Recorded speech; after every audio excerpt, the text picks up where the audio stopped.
Oswald was a 2D animated children's show featured on Nick Jr. between 2001 and 2003. Created by Dan Yaccarino and produced by Hit Entertainment, the show had a unique style that stood out from the others. The show followed the adventures of Oswald the Blue Octopus and his pet hot dog Weenie, and many other lively, colorful characters. Now, the piece of lost media comes from the show's pilot. Apparently, the pilot was being worked on during the late 90s, but the pilot itself has never appeared, and very little is known about the development process. Although, there has been some concept art that is lined up with the dates of the pilot. According to Dan, the actual premise of the pilot was Oswald getting his hat blown off his head and spending the rest of the pilot trying to retrieve it. In the 90s, an Oswald book was produced which was confirmed to be based on the pilot of the show. The book's plot showed the origins of how Oswald and his friends met. Cecil in Her Very Own Universe was a short animated segment featured at the end of the last 5 episodes of Noggin's Fred on Your Head show in 2001. This animated short is partially lost, with there being one short clip and a few images that have surfaced. The premise was about a 12-year-old girl named Cecil living in the futuristic world of Metro. She had a bionic arm and was accompanied by her robotic dog. Her curiosity for learning led her on a path of self-discovery, and the series wanted to capture the feeling of a young girl's urge to learn, discover, and explore. There isn't much to be said about this one, and as it looks right now, the short is still lost. Butch Hartman's Danny Phantom was an animated sci-fi adventure series that aired on Nickelodeon from 2004 to 2007. The show's plot revolved around Danny Fenton, a 14-year-old boy who experiences an accident in his parents' lab which resulted in him becoming half human, half ghost. He has ghost-like powers and can switch between the two forms. He uses his newfound powers to protect his friends in his town of Amity Park from ghosts. The lost media comes from the iconic theme song we all know and love, but as it turns out, there were 2 other theme songs produced for the show before they settled on the one we have now. One of these theme songs is completely lost, but only known about because composer Guy Moon confirmed he wrote it for the series. On the flip side, the other theme actually has a lot of information available about it. This theme had different lyrics from the one we know, and a more bleak tone. The theme was sung by Guy Moon, and the audio is available as well as a black and white animatic to go with it. He's a phantom. Peter's life has changed, molecules rearranged, ghosts are so deranged. He's gonna get them all changed, Danny Phantom. Spirits don't stand a chance, senses all enhanced, powered so advanced. He's gonna get them all changed, Danny Phantom. Unleashing all of the freaks onto his hometown streets. Now everyone is beat. Driving right through the wall, you can't see him at all. If they are big or small or tall, he's gonna get them all changed, Danny Phantom. Gonna get them all changed, Danny Phantom. Gonna get them all changed, Danny Phantom. It's unsure if the full animatic was actually animated, but several scenes from the animatic can be seen fully animated in commercials for Danny Phantom before it aired. It's highly plausible that all these scenes from the animatic were fully animated, but until then, it's considered lost. 1985's Care Bears was an animated series produced by DIC Entertainment based on the franchise of the same name, created by a greeting card brand, America's Greetings.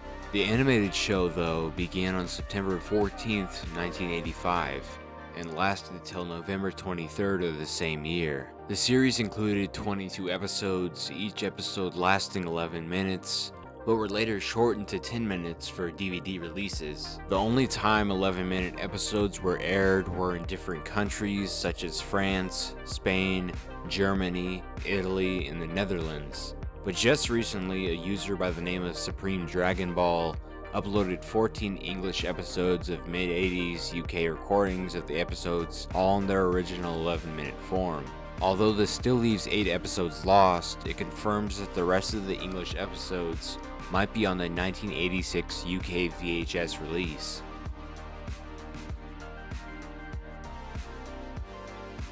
July 14th, 2008. Cartoon Network rebranded and introduced Nudes, their new mascot. These Nudes were humanoid figures that could transform into Cartoon Network characters. Nudes would appear in various bumpers, sometimes interacting with each other in sketch bumps, or they were used to introduce the upcoming show on the program. Nudes eventually ended on May 28, 2010. Although a majority of these nude bumpers can be viewed today on the internet, quite a few are missing, such as the Tom and Jerry, Totally Spies, Scooby-Doo, Shrek, and some Pokemon ones.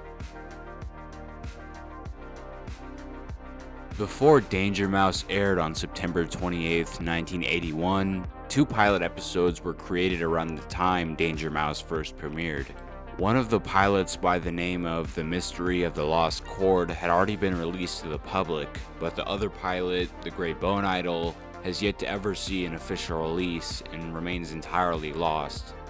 Though the episode is completely lost, there is one screenshot available of what is said to be from the lost pilot, The Great Bone Idol. The reason behind this speculation comes from the fact that the main character has a bow tie in a scene he shouldn't, referring back to the other pilot where he has one. Like other entries, there's not a lot of information on this one, and the Great Bone Idol as of now remains entirely lost. Clone High is an adult animated series produced by MTV. It ran for a total of 13 episodes, only lasting a season.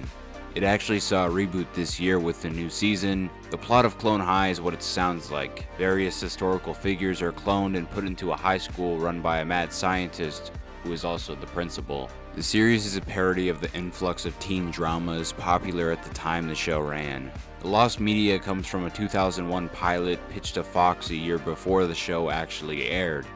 The pilot was said to have been shown to a test audience, but as it stands, no actual footage from the pilot is available besides a single screenshot.